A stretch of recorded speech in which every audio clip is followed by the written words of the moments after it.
Greetings and welcome to Bubble Hearthing. I'm Bubble and you're fantastic. Today not only are we destroying continuity by wearing a completely different outfit, but we're going to be reviewing all of the black cards from Innistrad, Crimson Vow, currently out, and I haven't played any of it because I want to give you a largely, novice, not really novice, but a fresh opinion on it and fresh take on these cards without actually seeing how they play, because that's kind of the lore of these reviews as you review them before you know how they're even going to work.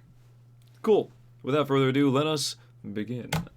Aim for the Head is a 3-mana Mind Rot that can also exile zombies and exiles cards from their hand. Yes, they seem to do this every set now as they make a better Mind Rot, which is 3 mana, your opponent discards 2 cards. And they're like, well, I know that card exists and it's classic and it's worthless now because there's so many better versions.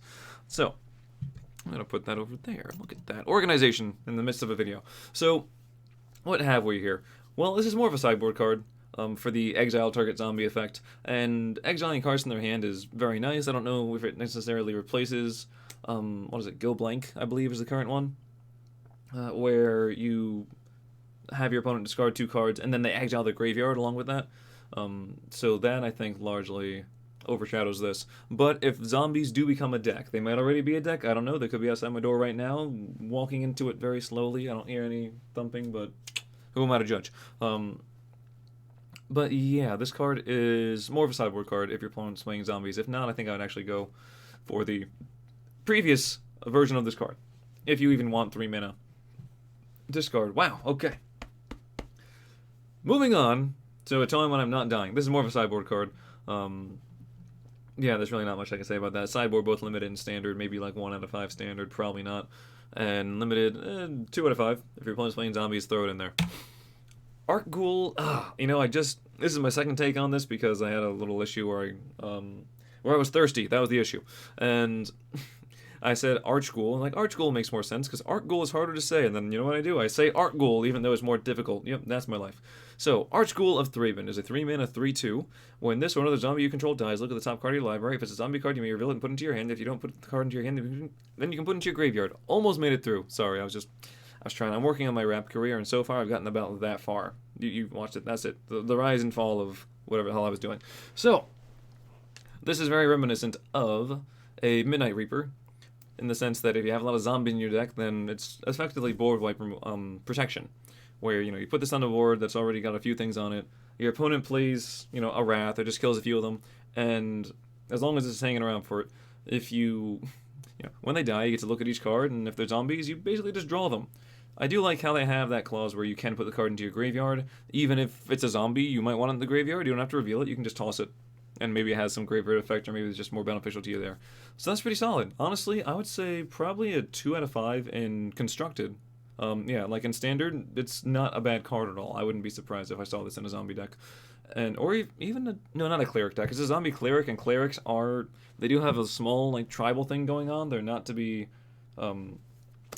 forgotten. I think Oprah's the one that's Oprah really made it to the top there. I think it's actually Aura, but it's Oprah to me. And let's see. But yeah, this doesn't go in that deck, obviously, because it only works with zombies for the effect. In Limited, 3 out of 5. Yeah, super solid card. At the very least, it replaces itself with something, or you mill a card. Not bad. Bleed Dry is a 4-mana instant speed. Target creature gets -13/-13 till end of turn. If that creature would die this turn, exile it instead. Yet another entry into the let's make a card that has 13 in the 13 in the name? No, 13 in the effect somewhere. And be like, ooh, big number does big thing. Okay, so basically exile target creature. That's what you're going for, right? 4-mana exile target creature. We have come a long way since Vraska's Contempt back in Ixalan, where it was the same mana cost, and exile target creature of Planeswalker, and you gain 4 life. This cannot target Planeswalkers, this does not gain you any life, this is not a very good card. Especially, Constructed is not going to see any play at all. I don't like it, I don't think it's going to get anywhere. In Limited, the only reason I wouldn't really be too high on this is if you don't have a whole lot of, black in your mana base for that double black cost, because I don't think it's solid removal. It is removal, it's just not good enough for Constructed. But in Limited, yeah, go ahead. 3 out of 5. If you can support double black, then go nuts. If it's just kind of a splash black, or this is the card that's putting you on the edge of, do I want to include this in my deck? Or do I want to run black and then I gotta kind of shoehorn in all these mediocre cards? Not so much. Blood Crazed Socialite is a 4-mana vampire with Menace. Say 3/3, and when it enters the battlefield, create a blood token. Hey, that's those over there. I'm going to leave that there so I can't forget. There you go. Modern solutions. Whenever Blood Crazed Socialite attacks, you may sacrifice a blood token. If you do, it gets +2/+2 until end of turn. So, let's pretend it can't even attack at all. You get a 4-mana 3/3 Menace, Vampire, Venice? Sure, Venice. And you get a blood token along with it. I think that's pretty good value, just on its own. In Standard, it's too slow. It's an aggressive card that costs 4 mana, doesn't really do too much aside from making a blood token enter the battlefield. It's not really all that effective. And so, Standard is not worth anything. But in Limited, this is okay. You can play a 4-mana, like, 3/3 Menace creature, and it'll probably be okay to swing with the next turn. You're not going to be dead by turn 5 most often. So, and let's see. So, anyhow, I don't know. I can't really continue the sentence. Even if you don't get to attack and sack the blood token, which I do think is a good use of blood tokens, then you still have it lingering around. You still had a 4-mana 3/3 Menace. It's not a bad card at all. I'd say like 3 out of 5 there. Pretty good. Blood Fountain is a 1-mana artifact. Enters the battlefield, make a blood token again. There we go. Blood for everyone. For 4 mana, you could tap, sack it, and return up to 2 target creature cards from your graveyard to your hand. So a little, what is it? I don't know. There's a word for that where you put it back in your hand from the graveyard, and it's like a classic card that does that. Rise from the grave? I don't know. Return from the grave? Unburial thing? Not unburial rights. Alright. Anywho. If you have any sort of blood token synergy, I think that's pretty good. Otherwise, you're not making any use of this thing for 1 mana, so it's nice you can just play it for 1 mana, and then at a turn later on, invest the 4. You can do it at instant speed as well. It's not one of those tied to sorcery speed things. So it's not terrible. And if you have any other blood token synergies, then this is a very simple way to get them on the board. Yeah, actually not bad. And like I say, I'm going to say it in every review, and I'm going to say it on stream, and I'm going to say it here now. 1 mana cards and 0 mana cards always deserve, like, another look. Don't ever dismiss them just because they don't do a whole lot. They cost next to nothing. Literally, there's 0 and there's 1. They're neighbors. Like, always think that they might get you somewhere. So, you can always have 1 mana floating around somewhere, right? Usually. So yeah, this card's actually pretty good. I don't know if it gives you enough value in Limited. What I've, let's see. Well, there is some mill. Because usually what ends up happening is you're on the board, you make a few trades here and there, and your creatures that you're getting back are just weaker. That's it. Whereas in Standard, maybe you force some cards to go to the graveyard, maybe you mill some things, discard some things, and then you can bring them back later on. And, you know, their power level kind of fluctuates. But in Limited, if you're milling yourself, or if you're doing any sort of blood token stuff, you can use it to discard a big creature just to draw something and then come back later on. Yeah, a legit card. I don't even hate this at all. It's like a free blood token activation, and then some. Huh. In Standard, I'm going to give it like a 1.5 out of 5. I don't think these effects that bring cards back from your graveyard are worth much, but again, the 1 mana argument stands here. And in Limited, I'm going to say 2.5. I think this is actually pretty good. Pretty good engine just to go a little bit deeper into the deck and have some insurance against any sort of self-milling or removal. Bloodsworn Squire. I was going to say Spire, but nope, it's a Squire. There's a Q in there. 4-mana 3/3 Vampire. You can pay 2 and discard a card, and this gets indestructible until end of turn. Tap it, then if there are 4 or more creature cards in your graveyard, you transform Bloodsworn Squire into Bloodsworn Knight. Oh, look at that. We got somewhere. So, Bloodsworn Knight is a Vampire Knight, as opposed to a Soldier. Okay, there's some promotion there, sure. And power and toughness, each equal to the number of creature cards in your graveyard, which baseline, to flip it over, will be 4. So it's just, you know, straight up a benefit there. And let's see, you can pay 2 to discard a card, and gain indestructible until turn, tap it. Yeah, so same thing there. That's not too bad. Honestly, in Limited, this is super good. Like, you don't necessarily have to have the other 2 mana up there. It is unfortunate that, you know, you do have to discard cards to it, but it fuels an ability there, can just perpetually get stronger. This does not have to be in combat to activate the effect. Yeah, like 3.5 out of 5. This is not bad at all. In Standard, I don't know that I would ever play a 4-mana weaker Adanto Vanguard or Seasoned Talonblade. I think this is more expensive than it needs to be. Even in a Vampire deck, I don't think it's super good there. And the whole tap it thing is a little obnoxious. I mean, no, that's what you do. So that if you try to remove it, at least, you know, you get it out of the way as a blocker. No, I can't block anymore. Okay. So that's fine. So we're going to compare this more to Seasoned Talonblade because of the discard cost. You do have to put 2 mana into it, which is significant. Hallowed Blade was fantastic because you can just discard a card. There's no other cost for it, really. But this involves also some mana. So this would have to be the very top end of your aggressive deck. Like, this is it. Aside from maybe some other, like, you know, maybe Kicker or Disturb cards where they can cost more, but they usually don't. This has to be the top one. Is it good enough as it is? It might be okay, because it is tough to remove. So I don't hate it. I'm going to say standard. I'm going to give it a 2 out of 5. I think it's about average for standard, but it could be a curve topper. And in limited, yeah, again, like that 3.5. Not quite 4. I'm not sold on giving it the 4. There's some exile in the set to be aware of. And also there's some, not only just exiling creatures on the board, but exiling graveyards. So this could just immediately die. But yeah, still a super solid card. Blood Vial Purveyor is a 4-mana 5/6 with Flample. Well, that's lovely, and where's the drawback? Whenever an opponent casts a spell, that player creates a blood token. Okay. I see it. Whenever Blood Vial Purveyor attacks, it gets +1/+0 for each blood token defending player controls. Interesting. I really like the design of this card. And I'm saying that because I want to say I like this card, but I want to get through my thoughts for it, so I'm going to say I like the design. Therefore, playable or not, I'm safe. In limited though, this is great. Honestly, like, it demands removal, and your opponent's gonna cast things. If they don't remove it right away, then they're just going to power it up later on. I mean, maybe they're gonna try to play a bunch of little things and then kill it. That's like the final spell to get all the blood tokens off of it. And blood tokens do have value. Let's see. At what point do I feel like, what if it just came into play and said your opponent gets a blood token? Is it still worth it? Absolutely. What if they get 2 blood tokens? Like, I think the break-even point, or I'd play a 4-mana 5/6 flying trample, that still gets the buff there, is, and then you give it haste. Like, just making 1,000,000 blood tokens, you give it haste, and then attack for lethal. No. I think if they get, like, maybe, I think 3 is about break-even, 4 you start to feel pretty bad.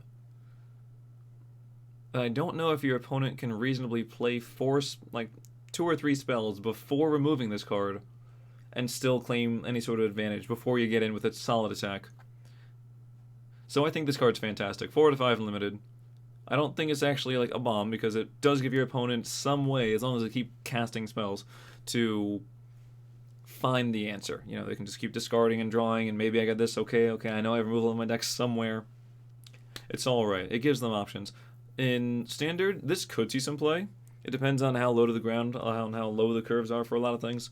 But honestly, it's not bad. And it's not legendary either, so like I could see this, again, similar argument to these, as a curve topper. 4 mana is a decent base to stop for aggro decks. And maybe you do this and you give it, well, you wouldn't. Maybe you sideboard this in against decks that play a lot of blood tokens. Hey! Yeah, I'll say, you know what? I'm going to say 3 out of 5 in Standard, which is a hell of a thing. It means I think it's actually going to see some play. Yeah. I like it. I think the stats are enough to make it worth it. Catapult Fodder. Okay, so Catapult Bennett Foddy as far as you can. For making that goddamn getting over it. Never played it, never will. 3 mana unless you subscribe. I don't know. Maybe. I can be convinced. So 3 mana, 1/5 zombie. Zombie in a spoon.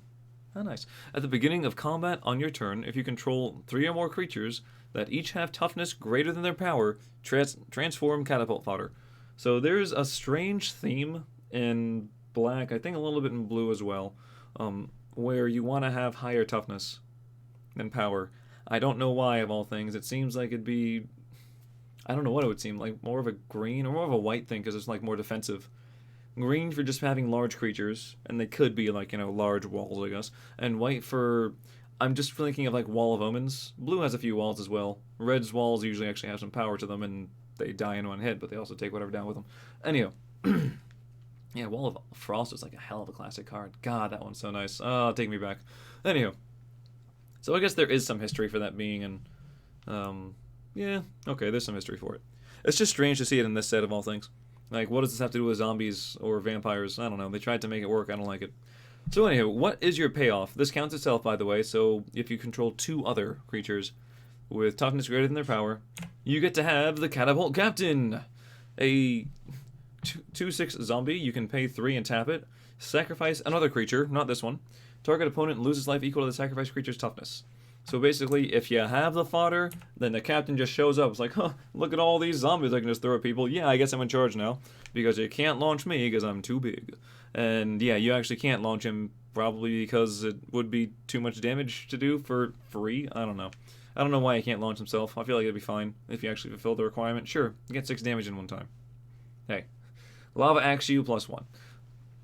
But there's a card coming up. Something like Zombie Phalanx or whatever. The darn thing is like a 113, I'm pretty sure. If it's not a 113, it's a 213. I'm not lying. It costs quite a bit, and that's like the dream scenario is you get that on the board, you throw it at your opponent's face for 13 damage. Yeah, I would never play either of those cards.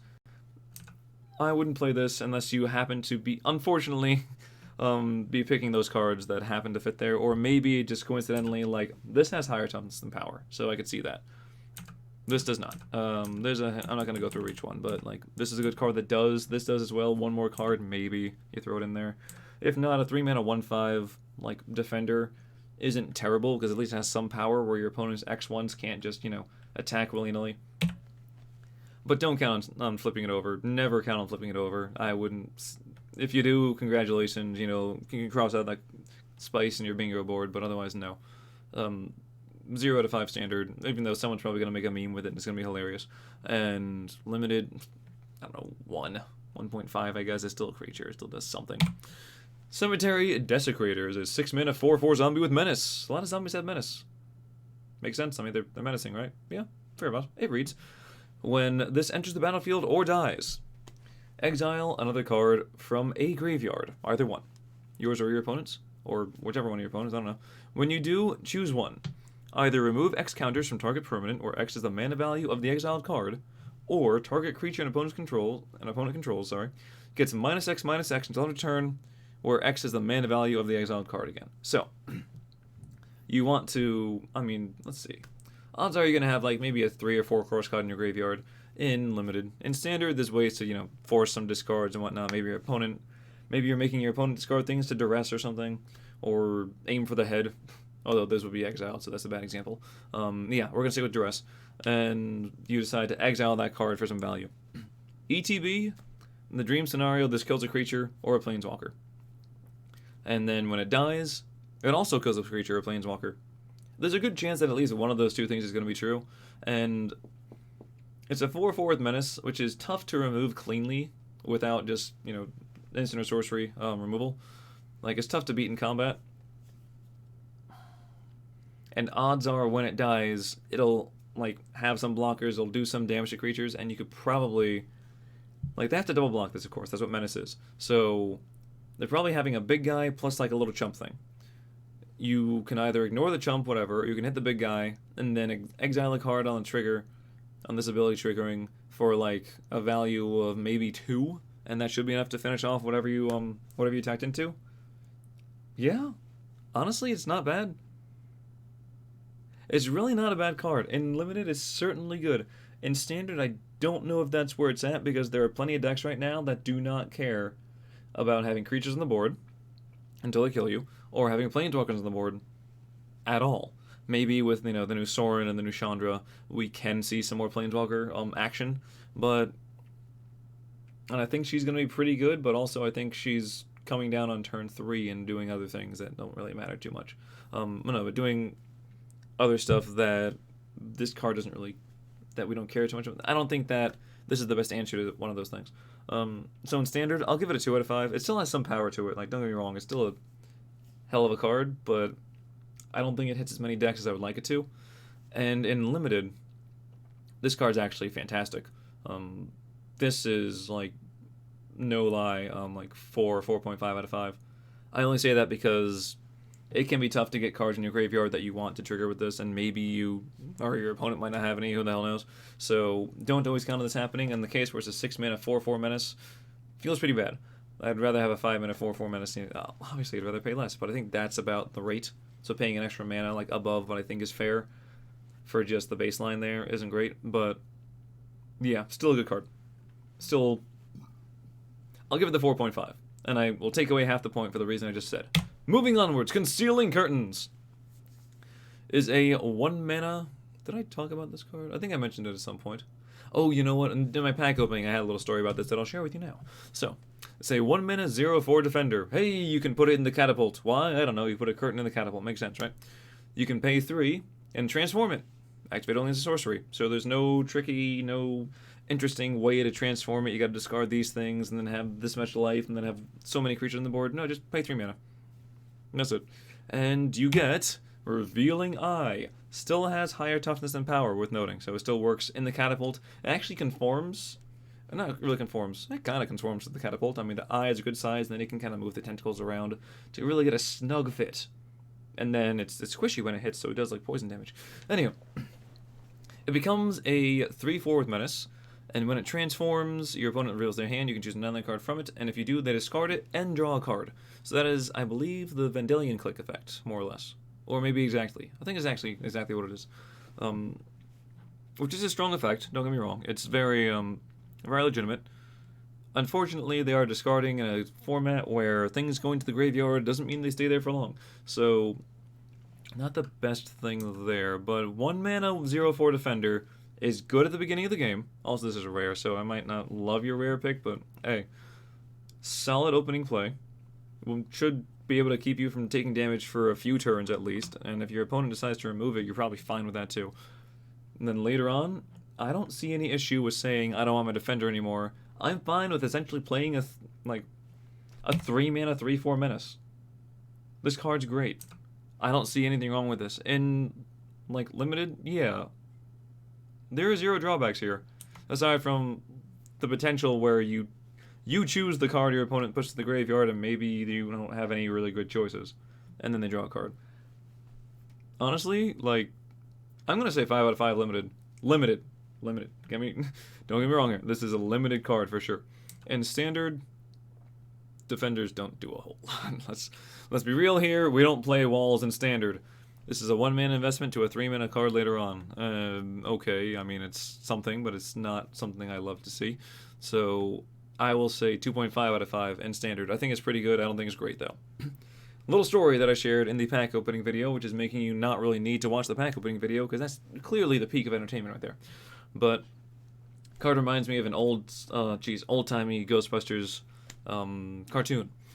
All right, I forget exactly what, because I think there were like different versions of the Ghostbusters cartoon. This was basically like, if you compare Teen Titans and Teen Titans Go, this was the Teen Titans version, where it was kind of serious, a little more legit, not super cartoony, but it was animated, right?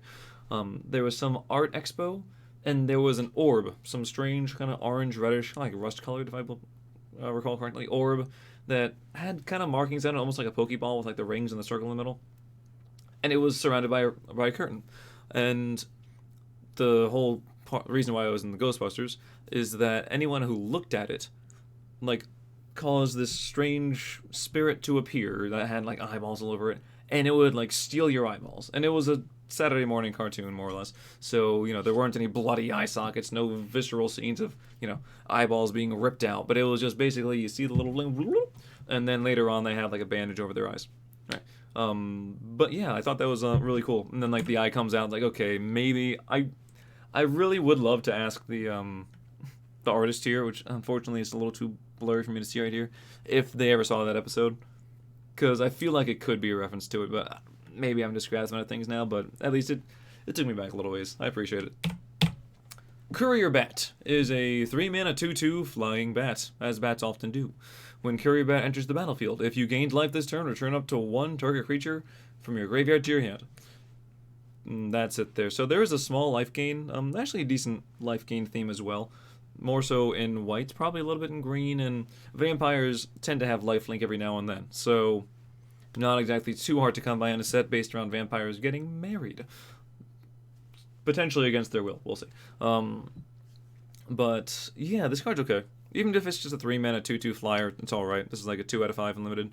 And if you have the life gain synergy there, bump it up to a 2.5 out of 5. Not a huge fan of the effect to just, you know, get a creature from your graveyard to the hand. It's alright, but I don't love it. Standard, it's not good at all. Demonic Bargain. This artwork's kind of cool, a little psychedelic. I feel like I should have a lava lamp on in the background. I do have multiple lava lamps in the living room. One of them is huge. It was a Christmas present to, my partner, and for some reason they didn't realize it was a lava lamp right away. Anyway, I don't know, just a little tangent there. Because they just didn't expect something that large to be a lot. It's like, if you go to, like, whatever the hell Lava Lamp actual official website is, it's the biggest one, and it is monstrous, and it takes hours to actually have the wax, like, melt and be all blobby. And it's like, well, I might want to look at this later on, so I'll turn it on now, go to work, and come back and see how I'm feeling. 3 mana sorcery. Exile the top 13. There it is again. Ah, it's everywhere. Cards from your library, then search your library for a card, put it into your hand, then shuffle. So, what deck wants this? This is a 3-mana tutor that might work. That you're not too happy to play all the time. I forget, what is it? Pot of Desires is the comparison if you play the good old Yu-Gi-Ohs, or if you've played it. I don't know if the card's still played at all. I think it probably is. Where you, Banish, I think was the... Is it Exile still in Yu-Gi-Oh? It's removed from play? I forget exactly what it's called. But yeah, I think it's called Banish. You banish the top, like, 10 cards of your library face down, or your deck face down, they just call it a deck, and then you draw 2 cards. So it's Pot of Greed, but you lose a bunch of cards and you don't get to see them.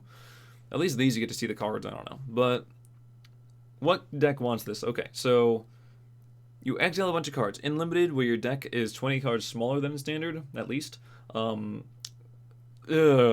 don't even know if I would play this, because there are times in the game where you won't be able to, otherwise you just lose because you deck yourself out. I feel like this is like a 1.5 out of 5 in Limited. In Standard, where we can actually build decks around things, let's see, does Combo want this? Probably not, because there's a decent chance out of the 13 cards that you mill a combo piece, or 2, or 3. Any number that is greater than, like, I'd say 8, I'd be concerned with. Like, mill 4 cards and then do it? Okay. Yes, you can, in the very unlikely scenario, mill 4 of your primary combo piece that you have in your deck, but odds are you're not going to do it. So 5, 6, okay, 7, a little worried. 8, I wouldn't really go that far. This is 13. And you're looking for 1 card. Unless your deck is full of one-ofs or whatever, or full of little tech cards, unless your deck is built like a toolbox, and not like a brick shithouse, then I don't even know. Yeah, I don't like this card. I just don't. And there isn't a whole lot of Exile synergy at all, so where are we going with that? Oh, and I have a light on my forehead now. Damn you, son! Okay, that's also what I would say if I were a child. Damn you, son, but I'm your daughter. Oh! Wow. So, okay, immediate regrets there. Sorry, I didn't mean to. Yeah. And no, 1 out of 5 Standard, there might be one deck that tries to play it here and there. Maybe some kind of weird self-mill thing, because you're playing, like, 4 Thassa's Oracles and 4 Lab Maniacs and 4 Jace, the one that's, like, the passive lets you also have a Lab Maniac victory. Gotta fix that. Yeah, not a fan. Desperate Farmer. I'm sorry if you get this in your rare slot limited. I really do apologize. My bad. My bad. I'll take that hit. My bad. 3 mana 2/2 human with lifelink.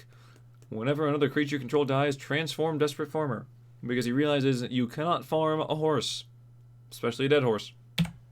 Hey, horse is back! It goes to Depraved Farmer. It's a 4/3 with lifelink. So they both have lifelink, which is pretty good. Oddly enough, not a vampire. We haven't actually seen too many vampires with lifelink. I know they're out there. But we have a human with lifelink, because why the hell not?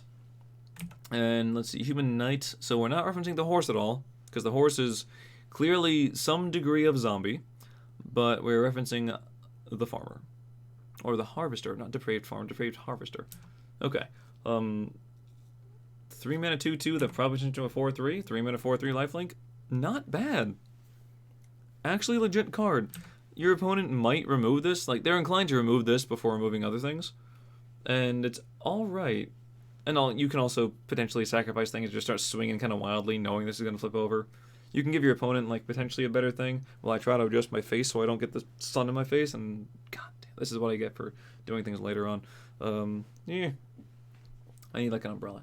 But, let's see. So yeah, okay card in Limited. Standard is useless. But in Limited, yeah, I don't actually hate this at all. God, that made things so much worse. My eyeball. Ah! Okay. Just gonna do this. Just gonna slouch a little bit and embrace laziness. Yeah.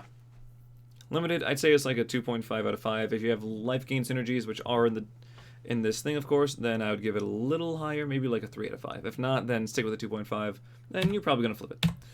Diregraph Scavengers, a 4-mana card. 4-mana 2/3 zombie bear. What if I just move in more? There we go, problem solved. I gotta get ready for my close-up. 4-mana 2/3 zombie bear with Death Touch. When it enters the battlefield, exile up to 1 target card from a graveyard. Probably your opponent's. If a creature card was exiled this way, each opponent loses 2 life and you gain 2 life. So, 4 mana. Has Death Touch, so it's probably going to trade up. The 2 power doesn't really matter all that much at all. And has higher toughness than power. If you care about that, you probably don't, but if you do, then hey, there you go.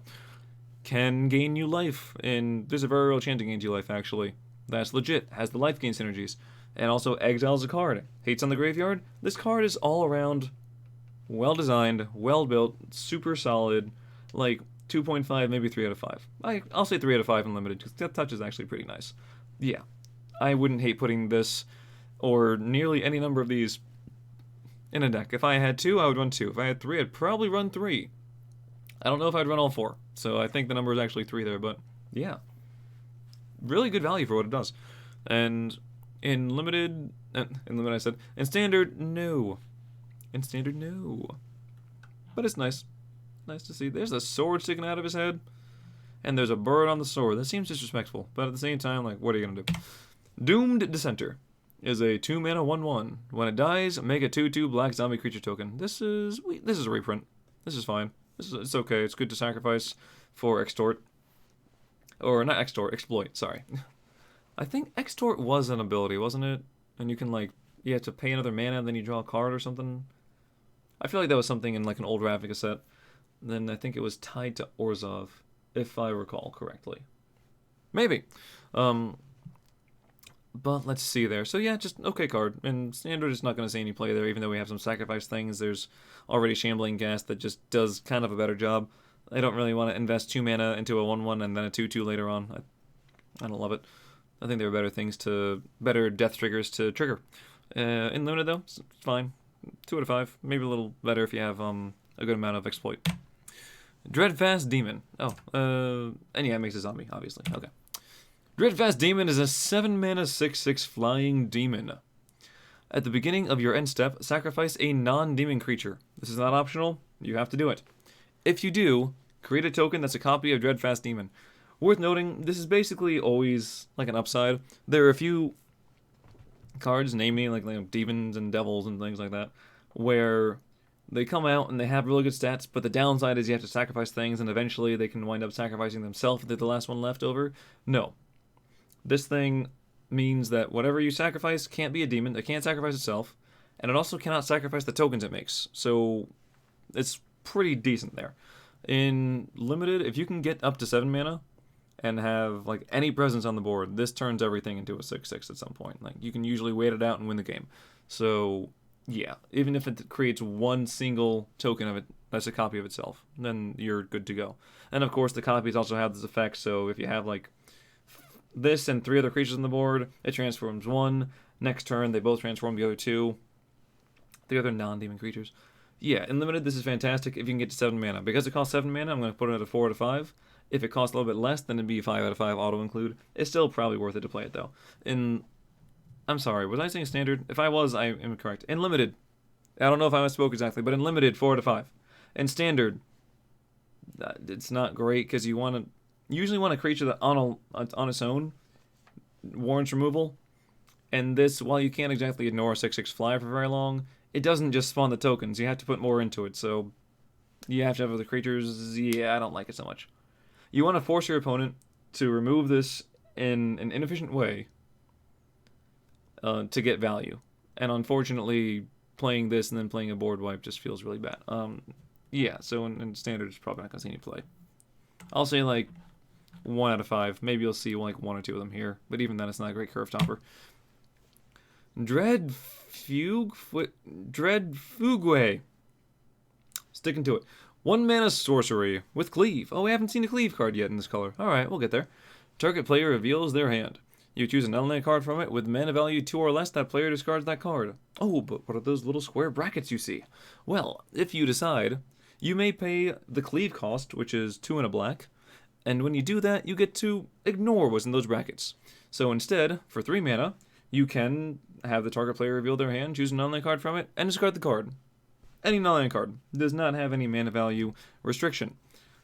Now, that being said, I'm going to do my little zoom in again because the sun's moving around. It's on my ear right now, and it feels warm. So this is... It wants to be Duress, and it also wants to be... What is it? Inquisition of Kozilek? Or is it Thoughtseize that cares about the mana value? And honestly, it's not doing a great impression of them. I think Thoughtseize is the one where you pay some life. Inquisition is where it has to be cheaper things. But I think Inquisition also says mana value 3 or less, and the difference between 2 and 3 is pretty damn big. There are many 2 mana things, not Ranger class, that you can kind of ignore and leave them on the board, kind of deal with them subsequently throughout the game. Okay, leave whatever creature out there, and I'll get a board wipe to deal with bigger threats later on. Or I'm going to play a creature that completely nullifies your existence. Something along those lines.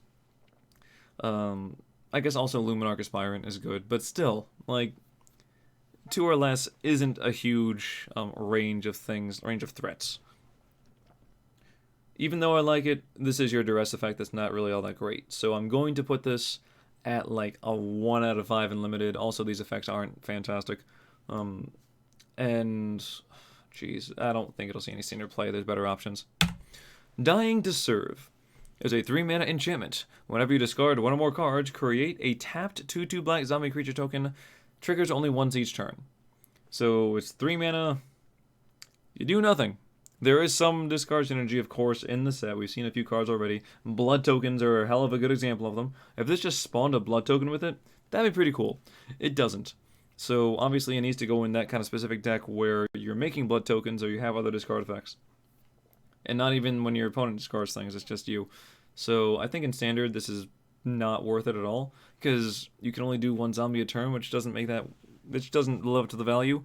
You would want multiples of these, and then you're investing 3 mana at a time to make a couple zombies here and there? No, absolutely not. In limited though, it's okay. I would put it at like a 2 out of 5. If you have pretty much at least half your cards, I should say half your spells, because lands, whatever, involve some sort of discard or blood token generation, then I'll say like 2.5 out of 5, and it's nice to get them along the way. But otherwise, no, not great, not a fantastic rare. And yeah, in Standard is 0 out of 5. Edgar's Awakening. This is why I think he might have been coerced, because he's like, I think she, like, woke him up, and maybe there's something going on with the blood and whatnot, and she was like, yes, listen to me now.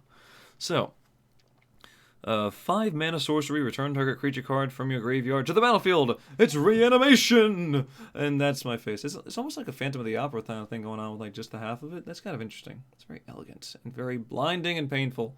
But I'm going back for more. What's that tell you about me? So, also, when you discard Edgar's Awakening, you may pay a single black.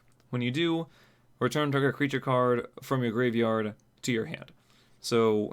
It's not madness and, pay 1, then you still get to reanimate something. No, it's just, get something to your hand, which isn't great, but I mean, it's something you can do. It's another option. I just think this is a fine card. I think in Standard, I'm actually going to try to make this work because I want to make Reanimator with Velomachus Lorehold, Return Upon the Tide, this card, and Olivia Voldarin. And some other things that involve, like, some, drawing, discarding. Maybe blood tokens are involved, maybe just Prismari Command or Cathartic Pyre to stay in red, like, and other big threats. It could be Coma, it could be some other just things that are big. Like, I want that deck to happen. Feel free to go ahead and try it out. Send me a link, send me a list, and be like, look, this is what I did. I made your deck, and I'll be like, wow, I love it, thank you. You can have that idea. But anyway, onto this card. For that reason, I think this is actually pretty good. I don't know how often you're going to get your little discard thing going on, but in that deck, which cares about reanimation, there already is going to be some sort of discard, not outlet, but some discarding action, I guess. Discard effects, that's what I'm trying to say. So, even though I don't really want to use that effect very often, I want the creatures to be in the graveyard, then on the battlefield, it's nice. So, 3 out of 5 and Standard. I know, it's a hell of a rating to give something. It's like, wait, what? Yeah, I'm going there, 3 out of 5. And in Limited, I'm going to give it the same thing, actually, 3 out of 5. It's a bit, and it's... Luckily, it doesn't cost like 6 or 7. There's some things that cost a lot more, and then it takes a lot of value away from it. But this is a good 5 mana thing. It's just like the right amount, I feel. Falconwrath Forbear. Just Forbear, not Forbearer, just Forbear. 3 mana, 3/1 flying vampire, and it just can't block. Not creatures with or without flying, doesn't matter, just can't block anything. Whenever this deals combat damage to a player, create a blood token. Pay 1 and sacrifice 2 blood tokens. Return this from your graveyard to the battlefield. So, luckily, that is instant speed, which is kind of why it can't block. You could have also just had it come into play tapped, but nope, it's just not a blocker. This will probably die multiple times, but with that 3 power, it will probably bring a few things down with it, which is pretty nice. Also, it threatens to just make blood tokens to fuel its effect later on. If this connects twice, you can just keep... Excuse me. You can just keep swinging, and 1 mana is not a whole lot to, to worry about spending, and it basically gets itself back for free. That's a hell of a card. In fact, I actually like this quite a bit. I'm going to say standard 2.5 out of 5. Limited, this is more like a 3.5. This is not a bad card at all. And it just continually makes your opponent have answers to flyers, which is pretty nice.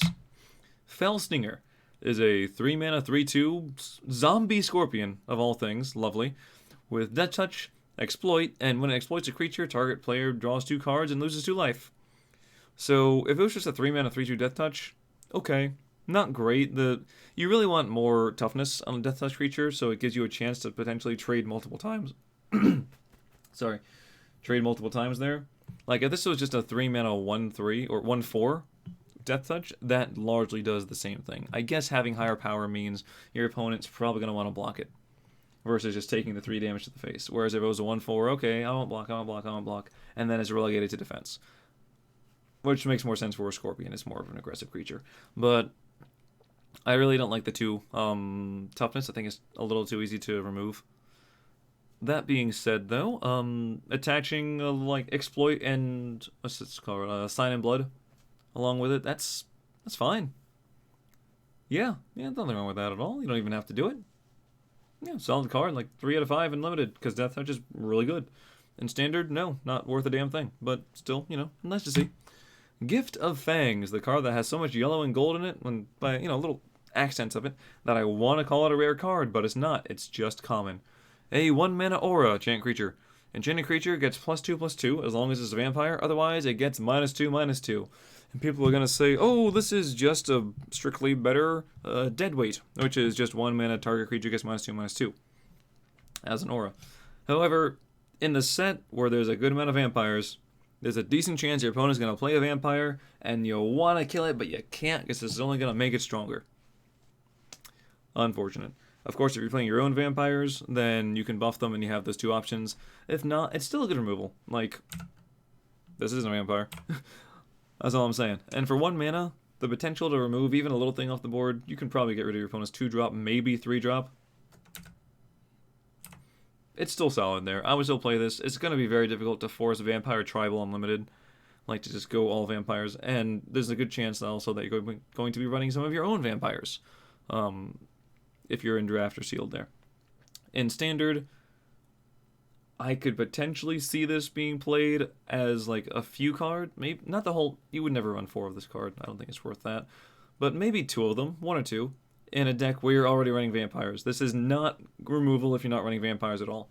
This is just good to have as like, I'm gonna buff my creature, or I might remove yours if you're not running the same deck. So in standard, I'll say like 2 out of 5 there, and in limited, like 3 out of 5. Gluttonous Guest, which, by the way, this is like an alternate artwork for it that I believe you can get if you get some sort of alt artwork like thing, and I don't know if it's set boosters or just different packs. This is the same creature, but looks a little different. So, and it's a little stretched. My apologies there, but yeah, I did what I could. So, 3 mana 1/4. When she enters the battlefield, create a blood token. And whenever you sacrifice a blood token, you gain 1 life. Very simple, to the point. You get the blood tokens. This is one of those things where the card itself doesn't want you to sacrifice the tokens to its own ability. It just says there's an added upside to when you do sacrifice them, however you do. Either to its own effect there, or to the own, like, discard and draw a blood token effect, or to something else that wants you to sacrifice them, like this thing. And that's okay. I would only play this, literally only play this if I had life gain synergies. because or blood token synergies. This on its own is not at all worth it. A 3-mana vampire, gain a life, discard draw is doing a few things, and none of them are great for the 1/4. If it was a 2/3, I'd say yeah, go ahead. If it was a 3/2, that'd be weird. And I'm might as well go through all of them. And if it's a 4/1, then sure, honestly, just basically removal. But yeah, this isn't super fantastic. So in the life gain deck, okay, go for it. Like a 2.5 out of 5, not much more. Without that synergy, then 1 out of 5. And in standard, 0 out of 5. Graph Reaver. This is the card that invokes all the old-timey magic art. I kind of like it. There's a bit going on there. I don't know if that's armor or just your body is bones. Could be either one, honestly. Around the wrist, like that structure there is oddly square. So, 2 mana, 3/3. Well, that's a good start.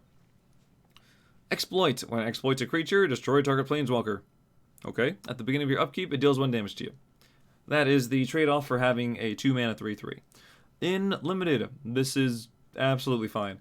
Of course, there is something along the lines of a pacifism where, yeah, you can use that and just kind of wait things out, but hopefully you have more exploit going on. Also, the odds your opponent has a planeswalker are slim to none. So, not looking good there.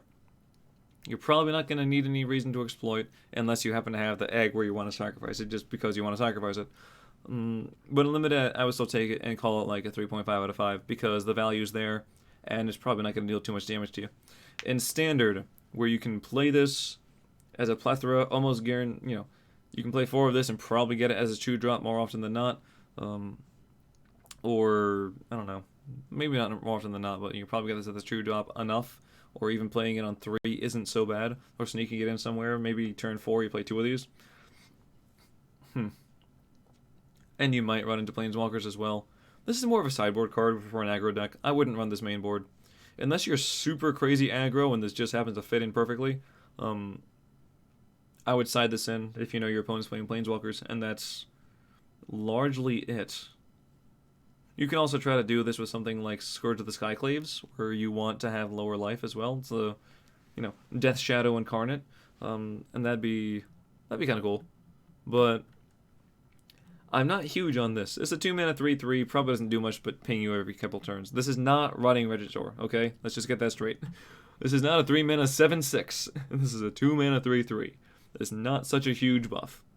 It's good, it demands attention, but it's not 5 out of 5 by any means. Grizzly. There's no T there. It's not gristle like when you're eating a burger. You're like, oh, unpleasant. It says Grizzly Ritual, where you turn someone into that splatter art where it spins around, you put the paint in the middle, and it goes poof. 6 mana sorcery. Destroy a target creature or planeswalker, create 2 blood tokens. Standard's useless, is too much. And limited, it's okay. It's fine. You would play 1 of these. I would never play more than 1 of these. But it's alright. The value of the blood tokens is something. It's a nice little thing to tack on there. It's just kind of bog standard, not untargeted, but unrestricted removal. Any creature or planeswalker can just go away. Doesn't have to be, no restrictions there, yeah. Okay, 3 out of 5 in limited. If you can get to that much mana, you're fine. Groom's Finery. This is the one that goes along with the Bride's Gown, I believe it is, which is also a 2 mana artifact, but I believe it costs 1 and a white. So, for 1 and a black, you get the equipment. And equipped creature gets +2/+0. It gets an additional +0/+2 and has Death Touch as long as an equipment named Bride's Gown is attached to a creature you control. They do not have to be attached to the same creature, but goddamn, if you can make them attached to the same creature, then that's kind of cool. Then that, I guess, is +4/+4. Death Touch, I believe the Gown gives Vigilance.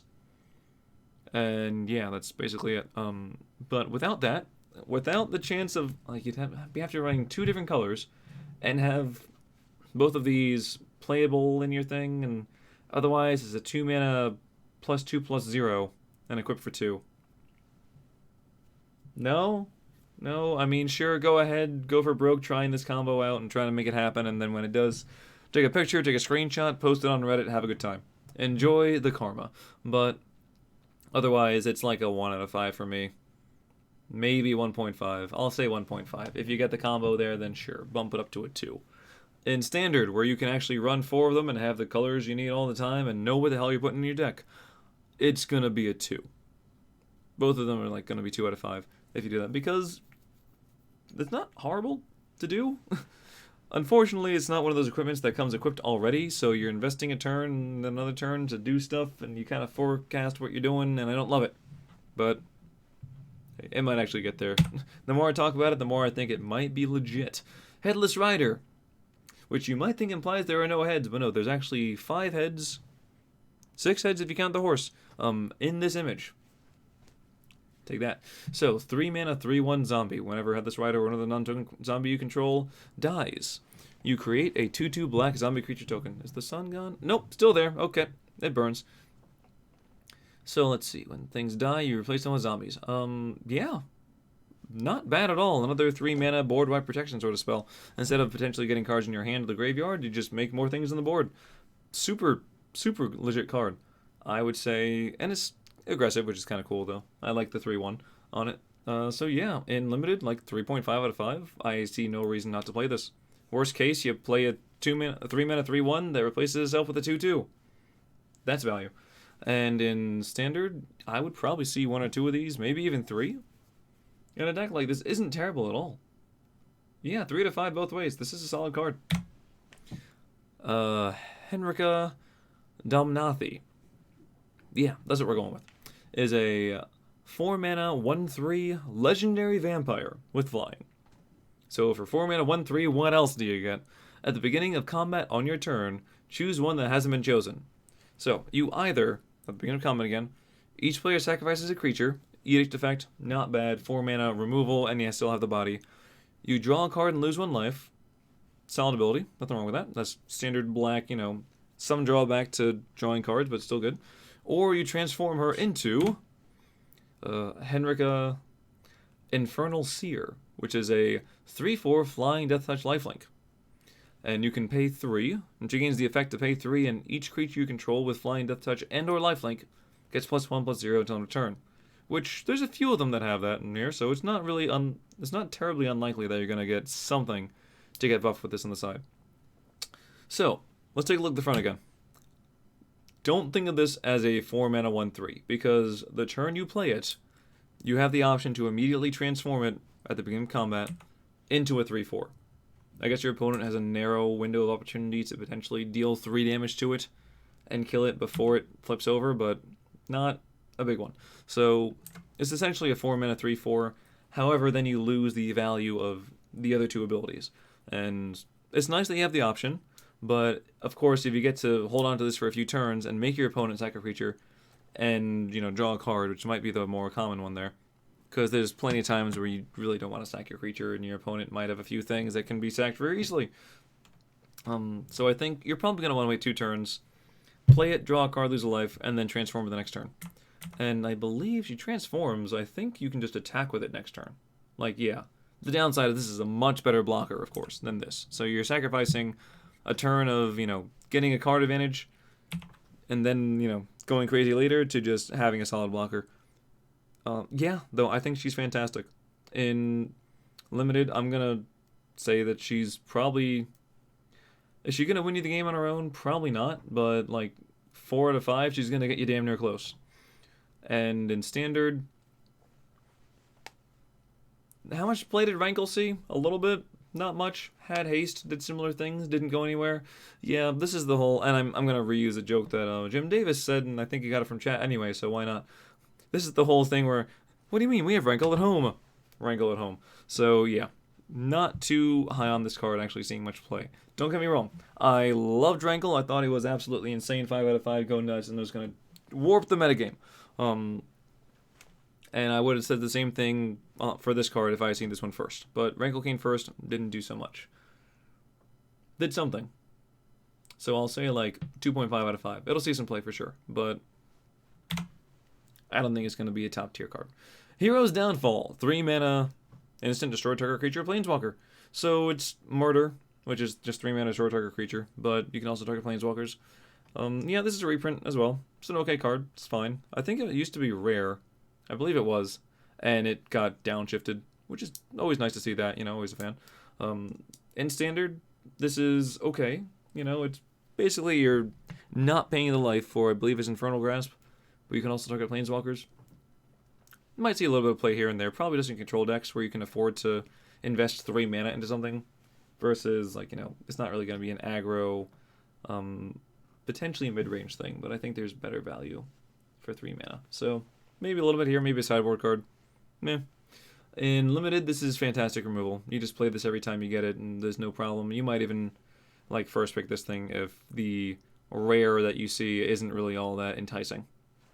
Yeah, like if it's between this and the Hired Servants, or the Be Our Guest, whatever it is, where when your opponent discards, or when you discard you make a zombie, I would take this.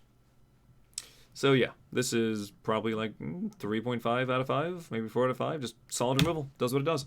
Innocent Traveler is a 4-mana 1/3 human. Or is it? At the beginning of your upkeep, any opponent may sacrifice a creature. If no one does, you transform it into a 3/3 flying vampire, not so innocent. And this is how you lost your innocence.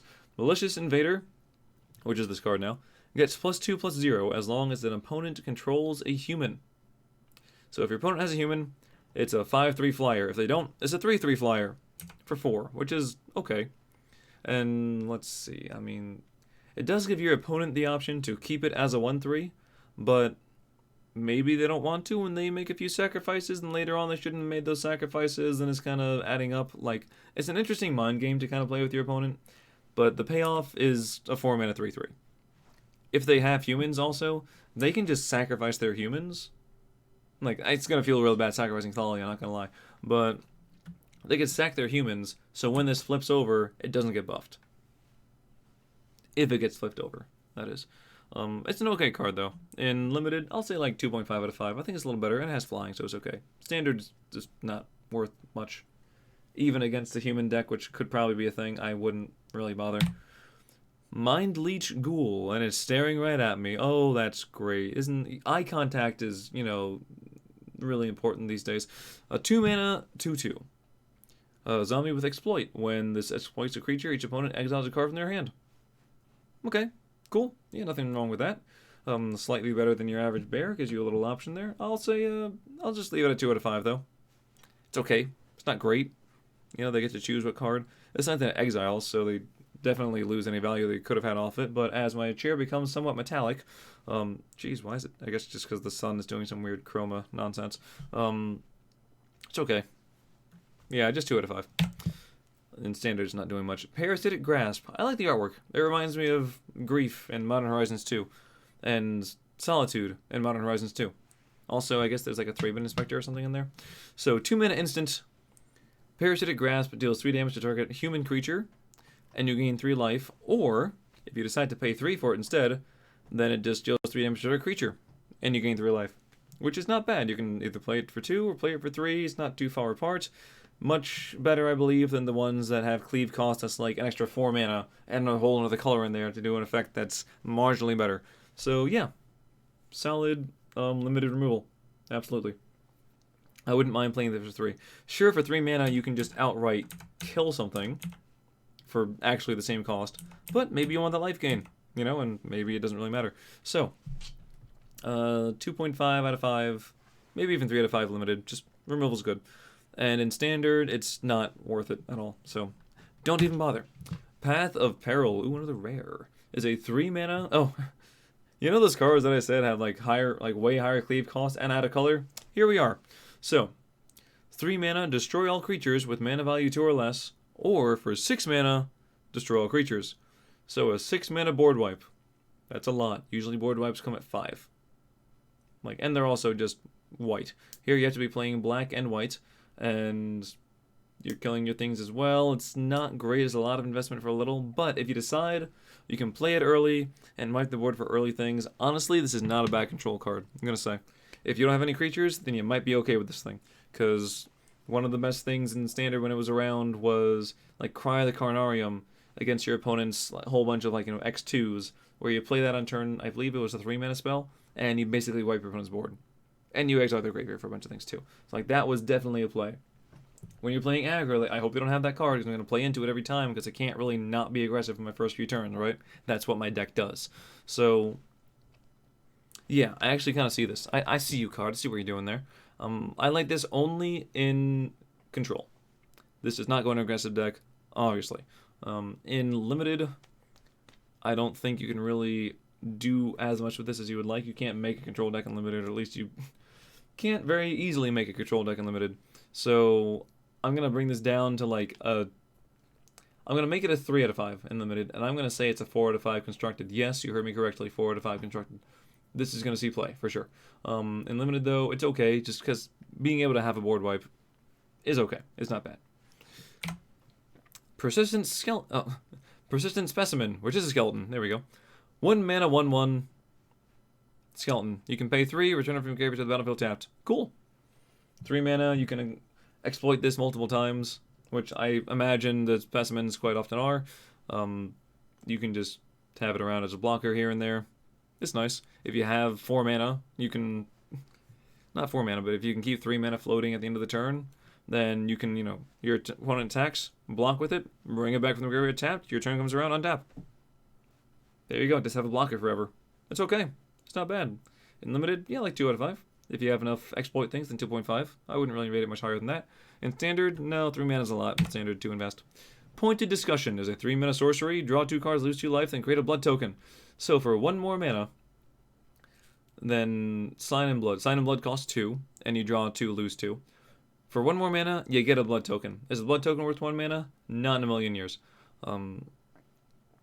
Would you play this in limited? Probably one of... Actually, I'd probably play 2 of this. Not gonna... Yeah, I'm gonna be honest with you. I'll probably play 2 of these things. Standard, no. No, absolutely not. In limited, yeah. And, of course, the value goes up if you have any sort of blood token synergies. So, yeah. Limited, 2.5 out of 5. Maybe 3, just because card draw is good. Card advantage is legit. Ragged Recluse, or Recluse, if you want to say it that way, is a 2 mana, 2/1 human peasant. At the beginning of your end step, if you discarded a card this turn, transform it. And if you did discard a card, maybe for a blood token thing, you get the Odious Witch. Is that an eyeball? Probably. Say 3/3, and whenever it attacks, defending player loses 1 life and you gain 1 life. So you're combining like discard, synergy, activation things with eventual life gain stuff. It's okay. It's going to be tough sometimes to shoehorn both of those together because it doesn't actually benefit. It doesn't have any discard options on its own. It's just if you happen to discard, then you flip it over. Otherwise, you never get life gain. So, don't put it in your life gain deck if you don't have any discards, is what I'm trying to say. But it's fine. 2 mana, 2/1. Not great, but it's okay. I'd say like 2.5 out of 5. Odds are you can flip it over. And, at least it hits your opponent, drains your opponent a little bit here and there. Yeah, okay card, certainly. Standard, not a chance. But limited, yeah, like 2.5. Restless Bloodseeker is a 2 mana 1/3 vampire at the beginning of your end step. If you gain life this turn, you make a blood token. Sacrifice 2 blood tokens to transform this and activate only as a sorcery. So, something that can kind of go well with this. It ties in hand. There's some kind of combo there. Let's see there. So, if you gain life, make a blood token. And you can sacrifice 2 to flip it over to the Blood-Soaked Reveler. At the beginning of your end step, if you gain life this turn, make a blood token. And you can pay 5. Each opponent loses life, you gain 2 life. So, eventually, it can trigger itself. But otherwise, you need 2 blood tokens there. So you need 2 instances of gaining life. Because it's only going to make you 1 at the end of your turn, no matter how much life you gained. I don't know if you could really afford a 2 mana 1/3 that can sometimes be a 2 mana 3/3. Did a message just pop up? What? Oh no, that's weird. I'm trying to connect to chat, but I'm not streaming. That's kind of strange. And let's see here. And for 5 mana, you get to drain your opponent here and there and start making blood tokens and then sacrificing. It's okay. I don't really love it though. But 2 mana is not a whole lot to invest. So I think we can kind of get around that. I'm going to say 2 out of 5. It's really not fantastic, but it's just marginal. Just barely gets there because of the mana sink at the end. And it also can keep you alive. Standard, not at all. And this card, I don't know if it's good or not, but Zombie Kraken is like one of my new favorite types. Rot Tide Gargantua is a 5 mana 5/4. Yes, I said it. Zombie Kraken. Ah, lovely.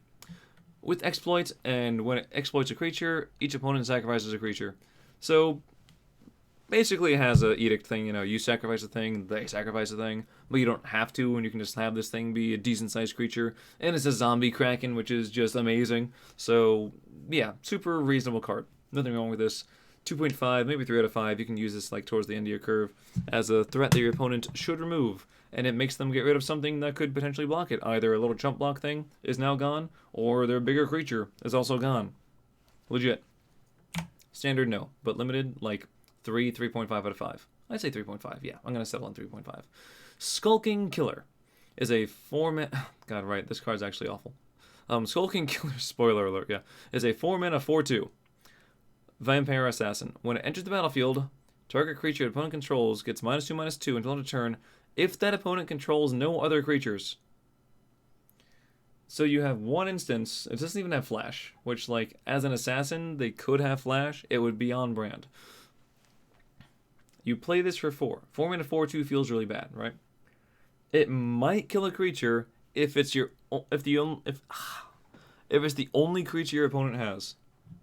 And by the time you get to 4 mana, it's probably not the only creature your opponent has. This is bad. This is not good. I think more often than not, it's going to be a 4-mana 4/2, which is bad. So 1 out of 5 limited, 0 out of 5 standard, -1 out of 5. I would rather see someone not put in. I would have more respect for someone if I see them look at this card and actively not put it in their deck. I'd be like, you know what? That person at least has some knowledge of what they're doing. They might not have passed the, how do you say it, necropotence? I don't know. That test, it used to be like almost like a rite of passage when you realize that Necro was actually a good card. Because, not gonna lie, first time I looked at it too, I was like, huh, this just seems unnecessary. I don't know what the big hype about it, like, why is this banned? And then I'm like, oh my god, this card's insane. Yeah, you'll get there, trust me. Sorin the Mirthless. Oh, good old sexy Sorin's here. Sorry. Sorin takes the spotlight tonight. So, for 4 mana, you get a 4 loyalty Sorin, who's just kind of showing up. You know what? He's not there to fight. He's there to just have a good time, relax. He's just there for the show. Look at the top card of your library. You may reveal that card and put it into your hand. If you do, you lose life equal to his mana value. So that's very similar to Bob, who I always forget. Diabolic Tutor? No, that's not the one. I'll remember in a second. Hold on. -2. You can make a 2/3 black vampire creature token with flying and lifelink, not death touch. It is not completely a vampire Nighthawk, but it is most of a vampire Nighthawk. And -7 is Sorin the Mirthless deals 13 damage to any target. There's that 13, and you gain 13 life. Quite often that means -7 you win the game. Not always though, but at the very least you're gonna survive a turn or two. I hope. If you don't survive after you somehow keep Sorin alive to get it to that point, and then activate it, then you're in a really weird space right now, and my thoughts go out to you. But let's see, and the card that I was... Dark Confidant, there we go, that's Bob. So, just look up MTG Bob, and it'll probably show you the picture. So yeah, that's basically the effect of the +1. Not bad, and you don't have to reveal it, you can, but if it's a really expensive card and you don't want to take the damage, then you don't have to. And I guess you could try to play this in a deck with Scourge of the Skyclaves to get some value off of the damage you're taking. But then how often do you want a -2? It's kind of in a weird space here, where you want this card to function on its own, and put it in a deck that actually has life gain, and not necessarily Scourge. But it is nice that the +1 is attached to card draw. +1 card advantage, yeah. -2 make a pretty decent blocker. But for 4 mana, if you're going second and your opponent gets to 5 mana and then plays something, they probably can remove your Vampire Nighthawk, or Vampire Foehawk, I'll call it, and also deal 2 to Sorin. I guess it uses removal that way. I don't know. He's okay. In Limited, like, absolutely play this card. He's a 5 out of 5 in Limited, just because 4 mana. If you make 2/2/3s out of him, then you got your value and you're great. If you +1 a few times, then that's even better. Yeah, he's good. But in Standard, I'm going to relegate him to like 3 out of 5. I think there are other places to put your mana. Even though Loth costs 5, I think she's a better Planeswalker, even considering. I think she's just more value for a card, even mana considered. Yeah. Sorin, I like you. I like seeing you kind of, in the corner of a room just being like, oh, did you get here alone? But just one of you. I don't want a whole swarm of you and being like, I don't know which one to look at. They're all so, oh no, he's hot. Yeah. And to anyone I just immediately turned off by, acknowledging that Soren is quite attractive there, go ahead. You can do what you gotta do. Live your life. I wish you the best. Alright, Toxrill the Corrosive is... Oh, this card's fantastic. I just love that they made a slug. My partner recently decided to take on slugs as their muse for, like, clay stuff. So we have a whole bunch of clay slugs. And they look really nice, not gonna lie. They actually look fantastic. I think they could definitely, like, sell them and I think they're doing a great job. I'm very proud of them. But it's just funny that they're doing that, like, randomly chose slugs to, like, mold out of clay, and then we get a slug horror. I think it's cool. 7 mana, 7/7, legendary slug horror, if you haven't heard. At the beginning of each end step, put a slime counter on each creature you don't control. Just all of them. Slime for everyone! You're paying 7 mana, better and everything. Creatures you don't control get -1/-1 for each slime counter on them. So even if you do get a slime counter on your creature, or if you take one of their creatures, they're fine. Whenever a creature you don't control with a slime counter on it dies, create a 1/1 black slug creature token. And you can pay 2, sack a slug, and draw a card. In Limited, this is absolutely a bomb. 5 out of 5 Limited. This slowly kills your opponent's creatures, gets all of the nonsense out of the way first, and as they die, you make slugs that can block and sustain you on the board, or you can sack them to draw cards. Even if this thing gets threatened later on, if you have the blue mana, and black of course, you can sacrifice itself if, there's some removal on it, so at least it replaces itself that way. Fantastic card in Limited. In Standard, is this what I'm going to be reanimating? Maybe, and I mean a very strong, like, very on edge maybe. And I don't know about, like, how maybe can you be? This is absolutely maybe. Like, a sideboard card in Reanimator against aggro decks.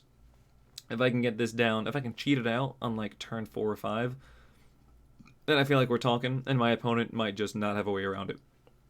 If I can't, and if I actually have to play this for 7 mana, I will feel bad. Because play this on 7 mana on an empty board if my opponent's like control, I'm not getting anywhere with this. It's not doing anything. That's why I say sideboard. But God, I love the card. Look at this thing. Oh, it's just so cool. I don't know. I think it's actually kind of adorable, which is weird because it has teeth. But, like, I like it. I don't know. I'm for it. Undead Butler.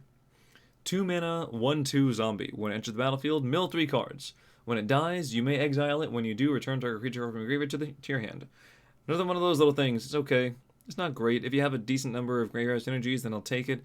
And there's a chance that it works with itself, where you mill a creature, then it dies, and you get that creature back. So it's almost like, look at the top 3 cards, add a creature to your hand, discard the rest, or, send the rest to the graveyard. So in Limited, it's like a 1.5 out of 5. If you have any kind of zombie synergies, it's a 2 out of 5, but I wouldn't put it beyond that. And in Standard, it is useless. Undying Malice. Only costs 1. Until end of turn, target creature gains. When this creature dies, return to the battlefield tapped under its control with a +1/+1 counter on it. So this is very similar to... Oh, what was that one? Oh, I'm going to say it's very similar, and then I forget what the heck the thing's called. Malakir Rebirth? Yeah, I'm going to give it that one. Okay. The double-faced land card that saw some play when Grief and Solitude and stuff came out for, like, the Ephemerate sort of thing. When Modern Horizons 2 came out, essentially. Not a bad effect, honestly. Again, only costs 1 mana for Unlimited. So Unlimited, I'd say 2.5, maybe 3 out of 5. Because, 1 mana, keep your creature alive. 1 mana, counter target removal spell, essentially. Yeah, it's solid. And your creature comes back stronger? Nice. In Standard, maybe in something... actually, in older formats as well, this will probably see a little bit of play. Might just be more options to try to get that Grief deck working again, even though it's not the strongest effect to really recur, but it's still not bad. Yeah, it's an okay card. I'd say 1.5, maybe 2 out of 5. It might see some play there. You're going to run into a few cases where, combat, ta-da! My thing's back, your thing's dead. Damn, you got me.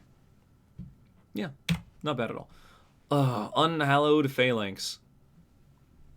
It's a 5 mana. 5 mana! This was not intending to be me copying Day 9, but 5! Wow, that was horrible. The voice did not work well there. Okay. He does more of like a sort of a low-pitched trill, if you can imagine that. 113. I get that you want the 13 to be a thing. I get that you want things to have better toughness than power. That's like a weird thing you're doing in this color for this set. But 5 mana does not need to be the cost for it. Oh my god. And why does it enter tapped? Its whole thing is that it's going to block. All it does is block. And it can't even block the turn it comes into play. Well, they're going to pick up the shield and they got to get into formation, so that's why it's not a blocker right away. Oh my god, I hate you. I'm tired and I hate you. So in standard, yeah, sure, maybe you're going to be able to use the Catapult Captain and throw a couple of these at your opponent, but for 5 mana, what the hell are you doing? 5 mana do nothing. It is one of the worst things in the world. Or at least in the game. Probably not worse than Famine. Yeah, yeah, definitely not. But I'm just thinking that because, you know, they look like they could probably use a meal. But god damn, it's not good. In limited, oh god, no. Don't, 0 out of 5, both ways. Do not take this in limited. Do not put this in standard. Do not put this in any deck. I don't care. I don't care. Vampire's Kiss is 2 mana sorcery. Target player loses to life, you gain 2 life, you make 2 blood tokens. Okay, this is fine. This is at least somewhat, maybe half decent. I think this is very similar to like Malicious Bite was a card. I might be making it up, but it does a very similar thing. I think it might be an instant speed thing though. Yeah, it's okay. In limited, if you have the synergies there, even if you don't, you make 2 blood tokens. I'd say this is playable. I'd say 2 out of 5. It's fine. In standard, 1.5 out of 5. This might actually see play if blood tokens matter. Voldarin Bloodcaster. Damn, there's a lot of these black cards. Holy crap. So, for 2 mana, you get a 2/1 Vampire Wizard that has flying, and whenever this enters the battlefield... No, I'm sorry. I'm making up words. Whenever this or another non-token creature you control dies, make a blood token. And whenever you make a blood token, if you control 5 or more blood tokens, you transform the Bloodcaster. So it might seem like a strange timing on it, but it's just when you make it, then you can flip it over. Cool. And it transforms into the Bloodbath Summoner, which I think is kind of neat. 2 mana. 3/3 flyer. At the beginning of combat on your turn, up to 1 target blood token you control becomes a bat. A 2/2 bat. With haste. Which is nice. Like, every turn, just imagine, like, you have to have at least 5 blood tokens. How often is that going to happen? I don't know, but a 2 mana 2/1 flyer that makes blood tokens isn't bad at all. In limited, this is like a decent size, like 3.5 out of 5, only because it only has 1 toughness, so it's probably not going to make it very long, but at least it gives itself a blood token. And then you just start like throwing out bats nearly for free. Every turn, here's a 2/2 flying at you. Here's another 2/2 flying at you. Oh, you didn't kill the last one? Here's a couple 2/2s flying at you. And if you continue to make blood tokens, you can continue to turn them into bats. Yeah, legit there. Standard, I'm going to give it like a 1, maybe 1.5 out of 5. Just because it's so easy to remove. You almost always want to play this when you already have the blood tokens, but it only triggers when you make another blood token, so yeah. Wedding Security. This is the last card, I promise. 5 mana 4/4. When it attacks, you may sacrifice a blood token. If you do, you put a counter on it and draw a card. This is very, very nice design, very balanced. I like it. It's super solid. 5 mana 4/4 with upside that, you know, gets you back into the game is awesome. In limited, I'd say like 3 out of 5 there, as long as you have the blood tokens. If you have more blood tokens, the value goes up, and it's just great. In standard, it's useless. It's not anywhere near where you want it to be. But even though drawing a card is actually not terrible, but how many blood tokens are you going to make, and then you got to continue to attack with this thing? I'll give it like a 1 out of 5 standard. There might be one deck that plays it one time. But yeah, like, in limited, this is fantastic. I would take this many times. There are plenty of rares. I would first pick this over. And with that, we are done. I know it took forever. I apologize, but you know what? Hopefully you got some good stories out of it. Hopefully you didn't notice that this corner of the screen started getting a little fuzzy. I can just put my hand there, and now we're good. But maybe that's not somewhere I want to put my hand. That's a little inappropriate. My bad. So, yeah, I don't want to drag this out anymore. I already have the white and the blue card reviews up, and hopefully I'll get the red and green and multicolored and colorless card reviews up shortly. Without further ado, good night or good morning, depending on where you're in the world. But as always, good luck, and thank you for sticking through this whole video. Yeesh. Okay.